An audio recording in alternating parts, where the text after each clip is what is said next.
What's up, guys? Welcome to the first video on my channel. I'm basically going to show you guys how I made $50. I know it's not a lot. I know there's a bunch of other people posting $1,000, $500, whatever, but I'm focusing on just taking a small position size because I'm working on developing my strategy and edge. So hopefully this recap video helps anyone out there sort of on a journey to becoming a consistently profitable trader. All right, so let's get into the my trade here. My pre-market plan for ES specifically, I trade the futures ES and NQ, was basically the all-time high and previous day high resistance, right? So that was at 5795, 5792, in between there. Basically what I wanted to do was gauge the seller strength here and aggression. If they appear on the footprint, I use the order flow of the footprint to trade for my entries. If they appear on the footprint as a level test, or if there's a false breakout above and then it rejects that level and sells off, that's what I was essentially looking for. Basically look for a possible entry in any of those cases. So I wanted to see the buying trying to break above the level on the footprint but not get rewarded, and I'll show you guys a little bit later exactly what I was seeing on the footprint to take my entry, and then any candle closes below the level on the 1 minute for added confirmation. Alright, so let's take a look at the open for NQ and ES, because I think that was very important to look at today because we actually saw some divergence right off the open. So let me switch to that real quick. Alright, so looking at ES and NQ here, right off the bat we had a bit of a divergence.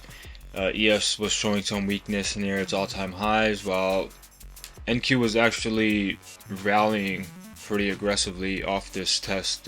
We missed it by a couple points, but off the test of VWAP, I would say right around 30 minutes into the market, we rallied about 130 points, which is absolutely crazy. But understanding this, I wanted to see exactly where NQ would find some resistance prior to taking any positions on ES. But having the pre-market plan in the back of my mind, knowing that I wanted to play to the short side today, but I first needed to see where NQ would find some resistance, right? And so we had this nice 4-hour level at 2258.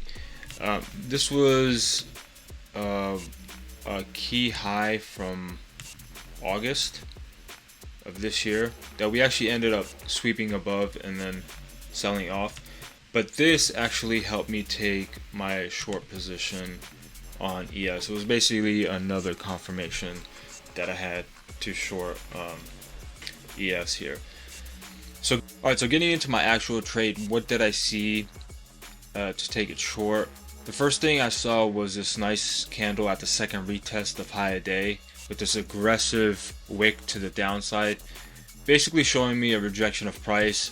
And what I also was thinking was there might be a possible stop hunt for anyone that went short earlier in the session. And then what I did see was subsequent candles starting to close below, right? So that was my sort of first confirmations. My second confirmation that really solidified the trade was what I saw on the footprint. And let me show you guys that because that's very important. Alright, so this is a 5-point range chart. Basically all these bars shows me all the data that was transacted within 5 points.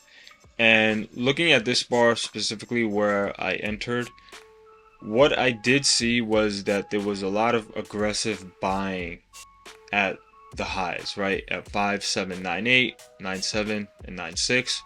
And this is basically a delta volume bar, and delta is basically the difference between the aggressive buying versus the selling.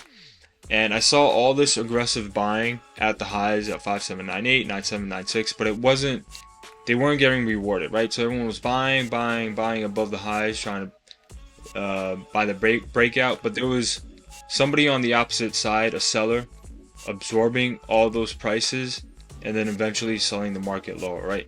So that basically, seeing all that buying and them not getting rewarded, it was what gave me my confirmation to take it short.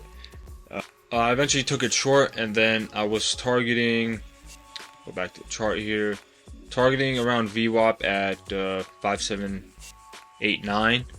And then I left a runner to target these London lows at 5779, but eventually, because the market was very choppy, I just took it off, I believe, at 5791. And let me show you guys on TradeZilla exactly my position so you guys can see that. Alright, so looking at TradeZilla here, I entered at 1009, 5795.75, and my stop loss was at 5798, so risking about 3 points, which falls right in line with my risk management plan. And entered at 1009. In my execution here, I took one off at 5789.75, right around a VWAP test, and then I exited the runner at 5791.25. So pretty good trade, made about 50 bucks. Right now, currently, I am just trading 2 MES because I am working on developing my strategy and my edge. And one of my rules is, if I do go green for the month, then I up a contract. So this month, if I have a green month, then next month I'll be trading with 3 contracts. But that's about it for the recap. Let me know in the comments below if you guys went green or red for today, and let me know if you guys liked the video. If you guys like these trade recaps, and if you do, make sure to like, comment, and subscribe. And yeah, I'll catch you in the next one. See you.